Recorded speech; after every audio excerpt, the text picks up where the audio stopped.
Dama double. Yeah. Agbeko. Abo.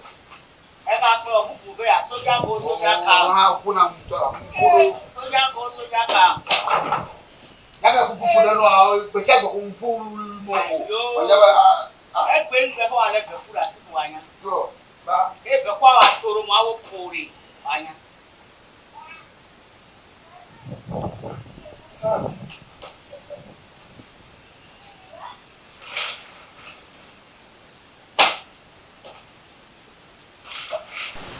Nuga bi akokro robo ko ba wele for me. Agbeko. Robo ke na la mele fe mu ke me mu ke tai.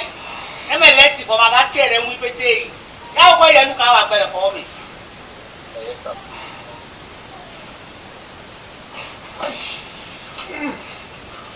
Daga, mi ya le ko la.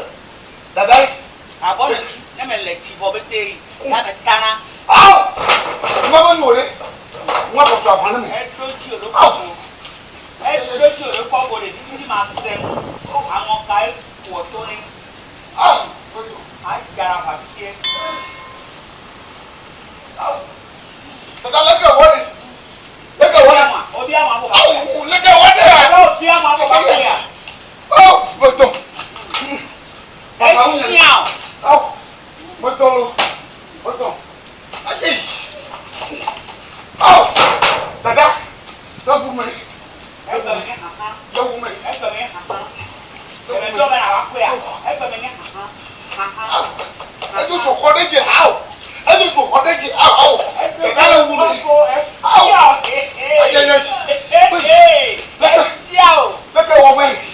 Nga ti se me. Pele. How beto. E be awo, e ba ko titi lo. Ohun ti mu bete. E ku pe. Oi beto. How. Aje. Ayin gba jeju. Afọbi anya. Ayin gba jeju. Beto. Ayin gba jeju. Afọbi anya. Hey. Daga ikaba. Hey. Ayo mo da ku. Ikaba mo da ku. E me ko na wa. E me ko na wa. Beto lo. Aje.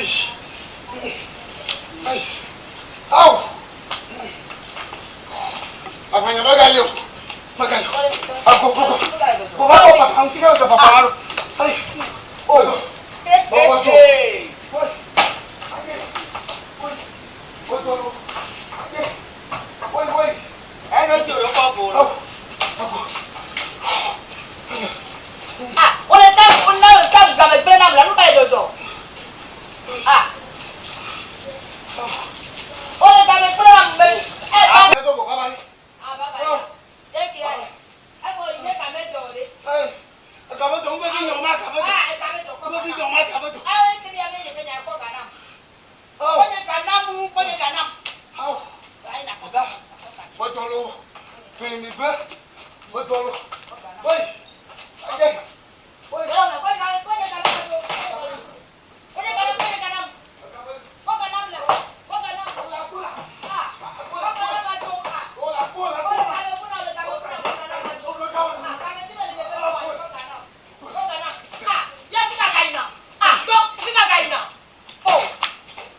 Ah. Luka e go to the form. Baya boji. Ah. Baya boji. Oh. Ya ni de ka da ko le tu de ko le ga na. Baya boji. Ah. Baya boji. Hey. Luka le ko ni agbeko. Agbeko. O be ma seru na mo. Afare gege be wa ta me abo wa nya. Be si abo ana ko lo ko ko yo do yi. Fifi la mele fi agbeko ba ko nu ko ba yi o.